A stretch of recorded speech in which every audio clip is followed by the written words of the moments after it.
I live between concrete walls. When I took her up, she was so warm. I live between concrete walls. In my arms, she was so warm. Eyes are open and mouth cries. Haven't slept since summer. 2, 3. These are the lyrics to Concrete Walls, track number 6 on Fever Ray's debut. Some albums reflect an artist's psyche in its moment of creation with such specificity that it creates its own universe. This is Karin Dreier's universe, and the isolation that motherhood brought them. In the despair over domestic banalities and societal expectations placed on mothers, Fever Ray was born. Welcome to the Unsleever. Today I'm discussing one of those albums that really stick with you, Fever Ray's debut. When it comes to electronic pop albums of the past 25 years, this one is up there with the best. The uniqueness in its approach and Karin Dreier's singular voice created a body of work that is immersive, revealing, and sometimes even a bit spooky. In this video, I will discuss the creation and dissect the themes that run through it. As always, I will show you the physical editions from the era as well.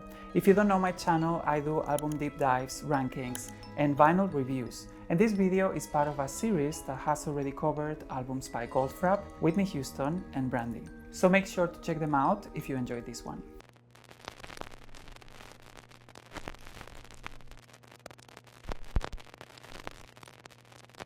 Who is Karin Dreijer? This is a question that is not that easy to answer. For a long period in their early career, they were quite an enigmatic figure, particularly as part of The Knife, the group they formed with their brother Olof Dreijer. Through the use of masks, makeup, and pitched vocals, Karin deliberately kept their identity obscured, but their music reveals a lot about the person behind it. Karin Dreijer was born and raised in Gothenburg, Sweden. They started playing guitar at only 10 years old and formed their first band, Honey School, in 1994. They piqued the interest of a few record labels after they played at a big festival in Sweden. This led to the release of the band's first album, Crazy Love, to great reviews. After poor sales and creative disagreements entered their relationship with the label, they formed their own, Rabbit Records. They went on to release a few more EPs and a follow-up album in 1999. But in 2000, they announced a break, and Karin went on to their new musical project, The Knife. Some of the lyrics written by Karin were reused in a couple of The Knife songs. I can even hear the first signs of The Knife sound in songs like Drums and Boys or The Lion. If you clicked on this video, you probably know what comes next, but here are a few important facts about The Knife's rise as one of the most influential electronic bands of the 21st century. The Knife are considered one of the most innovative bands in electronic pop, gaining a cult following early on. With their second album, Deep Cuts, they reached international success, mainly thanks to a cover of one of their songs by Jose Gonzalez, Heartbeats. Characterized by the use of masks and other theatrical elements, the group was very elusive in their early days and only started touring years after forming. Their album Silent Shout from 2006 is considered a masterpiece of electronic pop. This album brought them critical acclaim internationally, and it was also the first one they toured with. After 3 albums and a soundtrack, the band went quiet after the tour at the end of 2006. They disappeared when they were at their peak, having collected great reviews for Silent Shout and making them one of the most influential electronic bands in history. That is, until 2008. The teasing for the album dates as far back as July 2008, when feverray.com showed a message announcing the release of the album for later in the year. Of course, no one took notice because Karin Dreijer had not been associated with the Fever Ray moniker yet, so it went unnoticed until the site was updated in October 2008. The message that Fever Ray would release an album in early 2009 came accompanied by the instrumental of If I Had a Heart. Some interviews followed later on where Karin discussed the imminent release of their first solo album. Jag tycker det är spännande att utforska saker och ting som man inte vet så mycket om. Som att ge sig in i områden som känns svåra och där det finns lite motstånd. Att hitta ämnen som inte är för lätt att jobba med. Vad man är rädd för till exempel. Vad man tycker är farligt och vad man blir skrämd av kanske.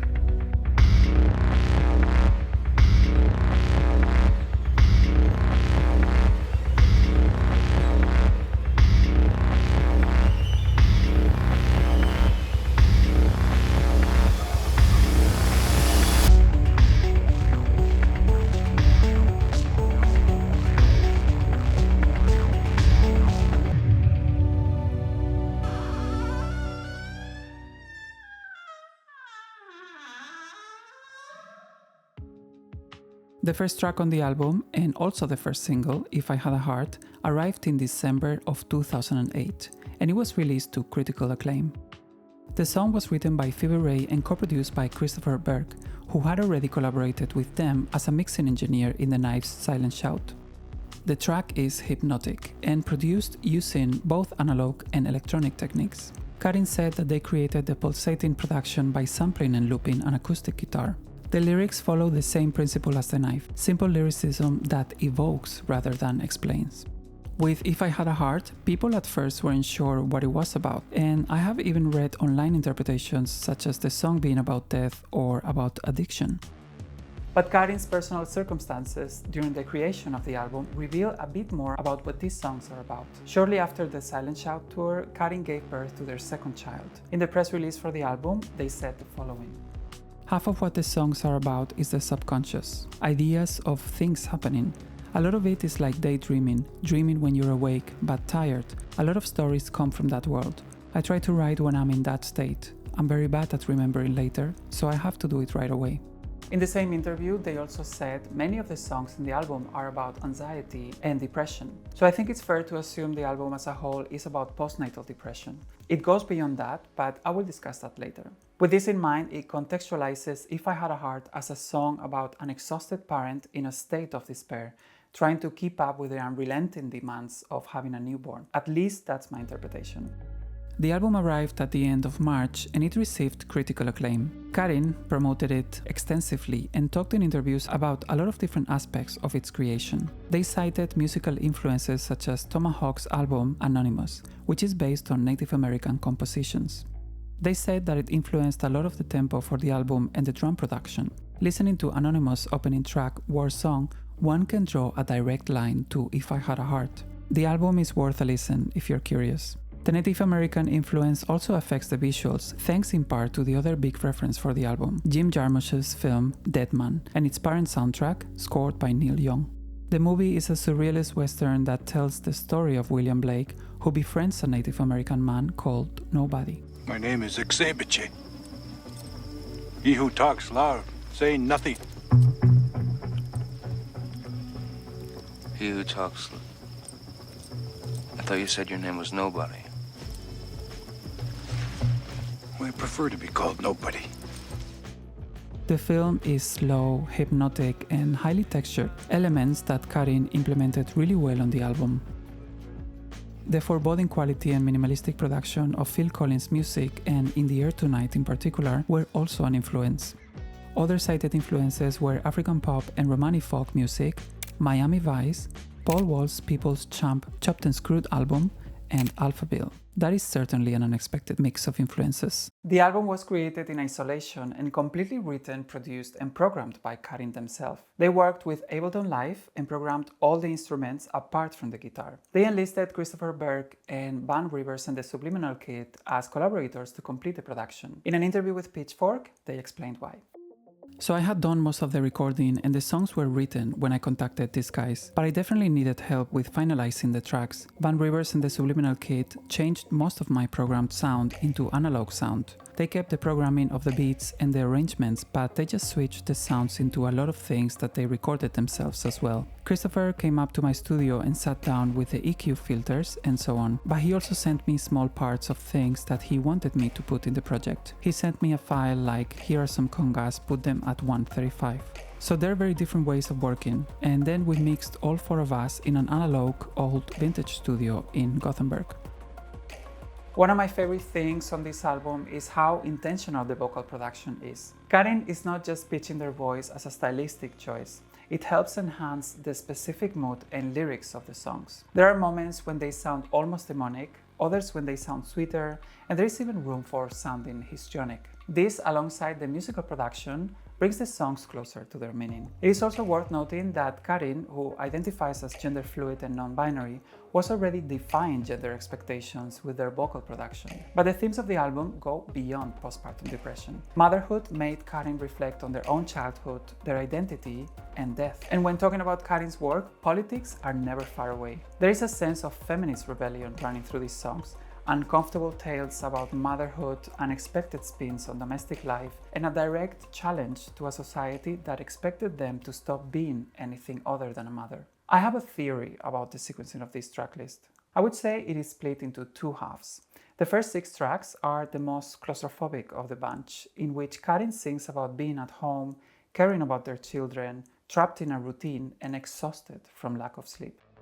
That covers tracks 1 through 6 from If I Had a Heart up to Concrete Walls. I have already talked about If I Had a Heart, but When I Grow Up has a lighter mood than the previous track, but I think that one can feel Karin's anxiety in the lyrics. The song starts with the perspective of a child, potentially Karin themselves, and evolves into a playful but darker meaning, in which motherhood and its societal expectations take up a big part of those dreams and end up becoming daily traps like taking care of plants or putting cucumbers on your eyes. I have to say I find Dry and Dusty one of the more opaque songs on the album. I've read interpretations saying it is about Karin and their partner and how they created life together, but I feel it hides a different meaning. Let me know in the comments your theories about these songs. 7 sees Karin looking back at their childhood while also writing from a child's perspective. They mentioned in interviews that some of the lyrics were inspired by their oldest daughter. This would explain why in one moment they talk about dishwashing tablets and the next they dream about heaven. Triangle Walks focuses almost neurotically on the things happening during a walk Karin did daily. This is what they said on a Twitter Q&A. There was a walk I had with a stroller when my kids were babies. From the house to the first street lamp to the first tree in the park and then back. The first half is rounded up by Concrete Walls, which I interpret as a sort of rock bottom, but with a hint of hope. While the lyrics suggest a moment of deep frustration with the environment, the relationship with the daughter seems to have a warmer connotation. This is Karin clearly opposing the situation motherhood has put them in, rather than resenting the child. I think the second half is a bit more hopeful and gets Karin out of the dreamlike state. Now's the Only Time I Know is widely considered to be a song about taking a shower, with this moment symbolizing the only moment the new mother has for themselves. My interpretation is that the sort of call-on response repeating every line of the first 2 verses is like looking in the mirror and having your thoughts reflected back at you. It almost plays like a morning chant before going back to the demands of motherhood. It is followed by I'm Not Done, which could be considered one of the mission statements of the album. They talked extensively about this song being a response to the belief of some people in their circle that they could no longer have a career in music due to motherhood. This was the last song done for the album, and the way they produced it to respond to critics is so funny to me. They said, yeah, on I'm Not Done, I wanted the vocal to be a bit annoying and not so comfortable to listen to. Often, I don't want my vocals to be easy to listen to. There, I really wanted to find a voice that was a little bit hysterical and annoying. That's almost the first thing I started to do with each track, was to find the sound of the vocal, to find the pitch, or if it's supposed to be sung out loud or whispered or what. But I always find the style of performance of the vocal very interesting. It's very important to me how it ends up. Keep the Streets Empty for me is the only song featuring a voice other than Karin's. It features guest vocals by Cecilia Nordlund. The song is written from a deer's perspective and it has unprocessed vocals throughout. This adds a sweeter layer after all the turmoil that precedes it. This perspective from the natural world and the natural vocals suggests to me that by this point they are getting out of the dreamlike state that motherhood has brought with it. In the album Closer, Coconut, it feels like Karin has finally surrendered to their new reality and becomes more accepting with it. The album got a prolonged life thanks to the addition of more tracks. I'm talking about 3 cover songs that were performed during the tour and later released in studio versions. Karin said in an interview that they didn't have enough material, so they decided to record these covers. Mercy Street by Peter Gabriel, Stranger Than Kindness by Nick Cave, and Here Before by Vashti Bunyan. The last one was inspired by Karin being away from their kids while touring and missing them a lot. Lastly, I want to mention a song that is not necessarily connected to the album, but that keeps the same creepy quality of the album's tracks, The Wolf, which appeared on the Red Riding Hood soundtrack in 2011. But this album and era are not only about the music. The audiovisual universe created around it is what made it truly immersive and complete.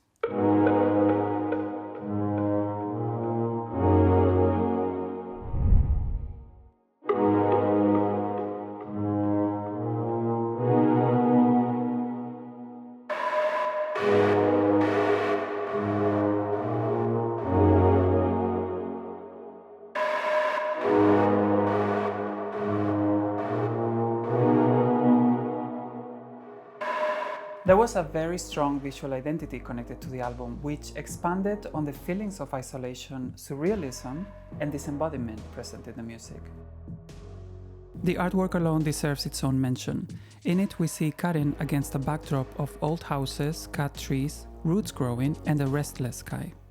On their hands, what looks like a ball of energy creates the name of the project. It was created by Swedish illustrator Martin Ander. In an interview, he discussed the process of making the artwork. Karin gave me a mind map containing old photographs of seances, haunted houses, and people covered with ectoplasm, with the instruction that this is the emotion I want to project.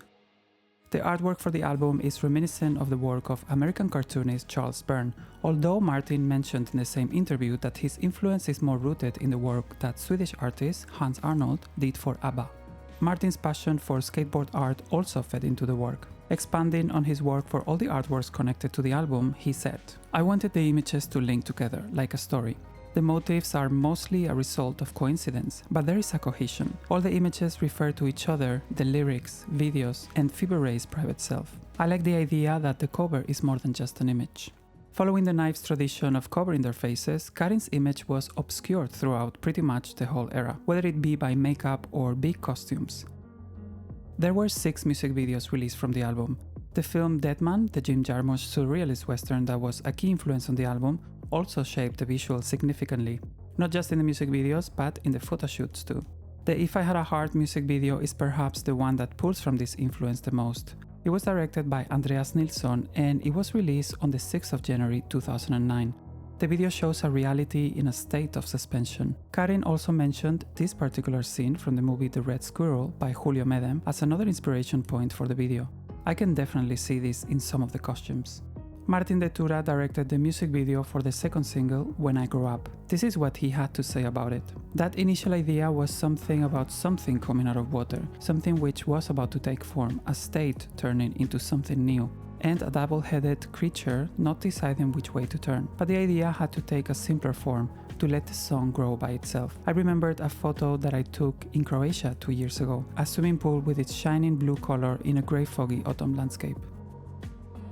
Mikkel C. Karlsson directed the music video for Triangle Walks. It was released in June 2009 and it featured a lot of the audiovisual elements and vibe of the tour, which had already begun, but I will get to that later.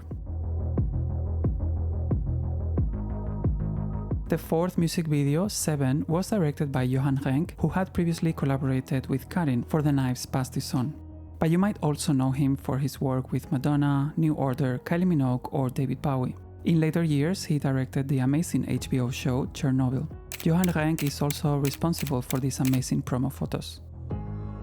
As a sort of bookend into the era, Andreas Nilsson came back for the music video for Stranger Than Kindness in October of 2009. The music video is an amalgamation of the imagery of the previous videos. The distorted sense of time is ever present here, just like in the If I Had a Heart video, and the tour's creative direction, which was also done by him. The final music video from the era came out just a month later for the song Keep the Streets Empty for Me. It was directed by Swedish duo Jens Klefje and Fabian Svensson, who were big fans of the song.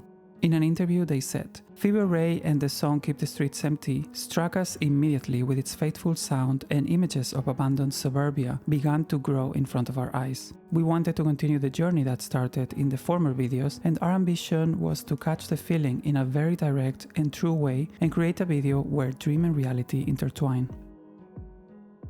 Björk recently posted on Instagram something that I found interesting. She talked about the role of the musician in the visual universe that is created for the album. There is a tradition in pop music for the musician to choose a video director. In the art world, this is called curation, but where we came from, it was natural that the musician would have strong opinions on what your song needed, which mood, colors, textures, and storyline. Today, this is called creative director, and it is something we didn't credit ourselves with in the 90s, but I am starting to understand this better now. I think this is a very poignant reflection, and it makes me appreciate this era even more. Karin came to their collaborators with very clear ideas on what the aesthetic of the era should look like, and I think they deserve as much credit as the makers of these visuals. A lot of the mood created by this imagery was translated to the tour expertly, which added yet another layer of immersive horror to the album.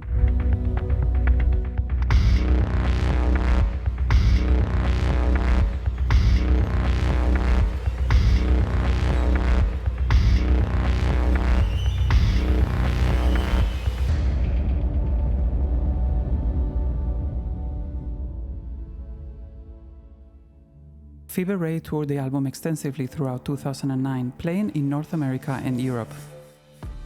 In 2010, they also did a festival run, including a spot at Coachella. The setlist for the tour included the full album plus the 2 bonus tracks from the deluxe edition. Mercy Street was added later on as well. Critics highlighted the atmosphere created during the shows alongside the theatrical qualities of the stage design.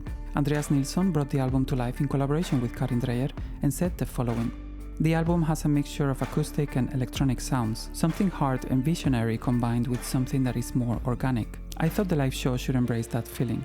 I also felt it was important to separate this show from the live show and create something that feels more organic and less high-tech." Karin also made some remarks about the theatrical nature of the show and how the use of masks, costumes and props connected it more to a theater tradition than a conventional electronic music concert. Jag ser det som jag håller på med mer som teater. När man spelar live så har man en scen och man har en publik och man har tillgång till ljus och ljud. Det är redan show. För det är någon som går upp på en scen och det står en publik nedanför. Och därför är det viktigt att ta tillvara på det. Utnyttja de möjligheterna. A live album recorded at the Luleå stop was released digitally and as part of the physical reissue of the album. At some point, there seemed to have been plans to record the full show, but that project never came to fruition, or at least it hasn't been publicly reported that there is professional footage available. Visually, it wasn't only the theatrical elements, but the extension of the creepy atmosphere of the album, like in this tour trailer. The tour ended with a festival run in September 2010 after 56 shows across Europe and the US.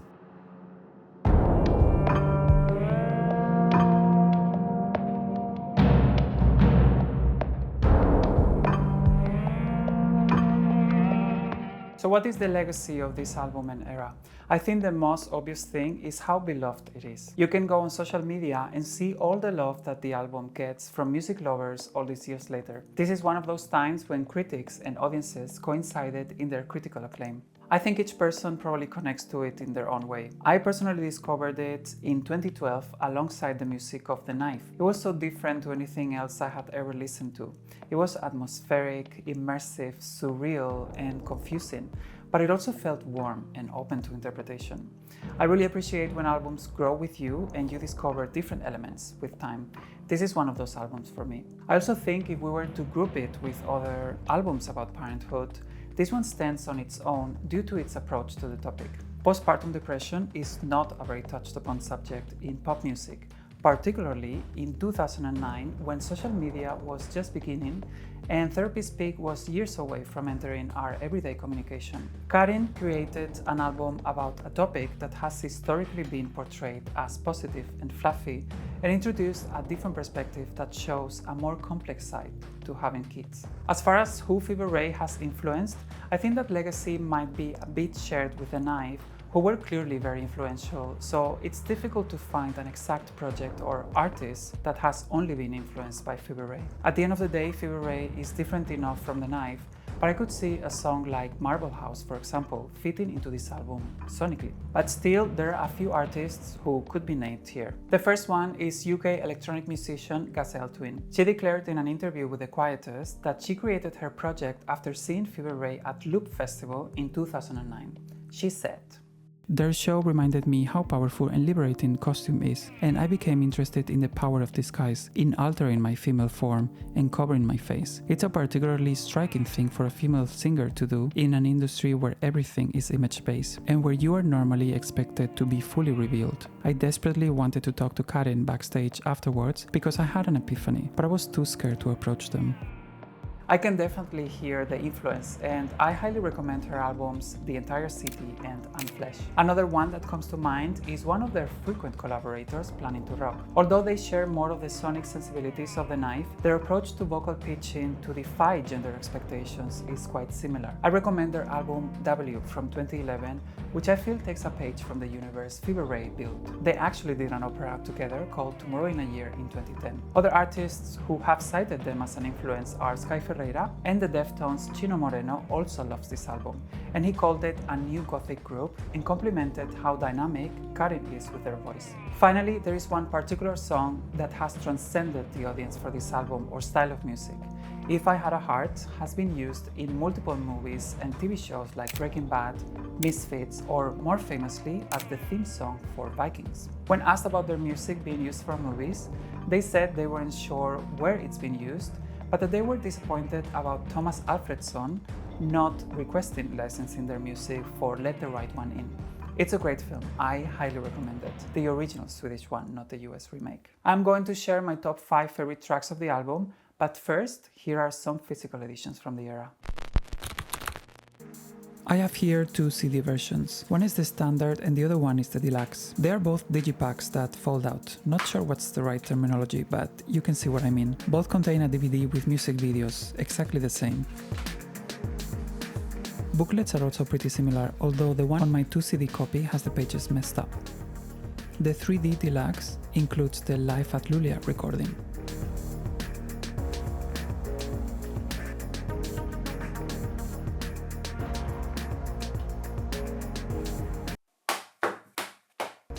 Then we have the original US pressing from 2009 that comes in black and printed inner sleeve on one side.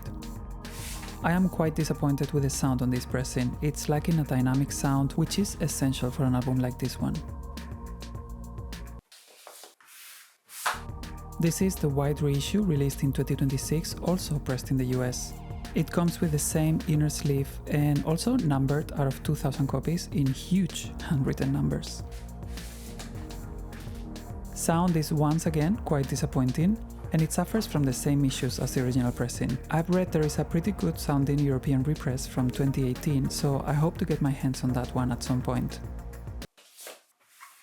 Then we have the singles. I haven't really discussed all the great remixes from the era, so I will take the opportunity here while you watch the unsleeving of them. If I Had a Heart got 2 remixes, both amazing. My favorite is the Fuck Buttons remix. Then for When I Grow Up, my favorite remix are the D Lisbic remix, which takes on a very different spin on the song, and the instrumental Scuba's High Up mix, sadly only available digitally.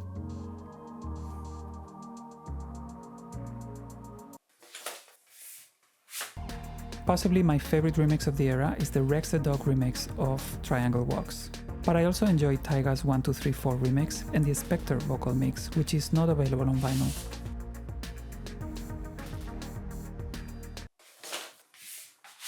Lastly, we got a lot of remixes for 7 as well, but my favorite is the CSS remix. The 12's remix is also a lot of fun.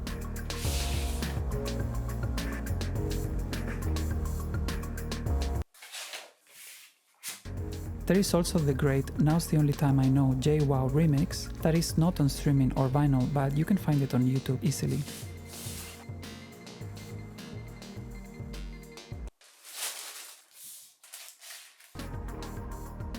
I also have these 2 7-inch singles released later in the era and limited to 2,000 copies. I love how the covers look like they're straight out of the Dead Man movie.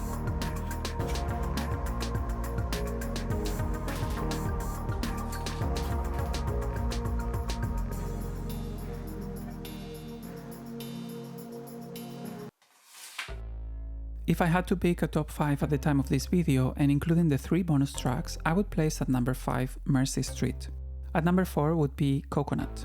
Opening the top 3, I would place I'm Not Done. At number 2, Now's the Only Time I Know. And my number 1 and favorite Phoebe Bray song ever is If I Had a Heart. As honorable mentions, I would add Keep the Streets Empty for Me, Concrete Walls, and 7. Some albums exist in a vacuum, aided by the particular universe they created. Phoebe Bray is one of them. Created during a time of inner turmoil and circumstantial detachment, the album is a testament to when music transcends beyond chords, production choices, or aesthetics.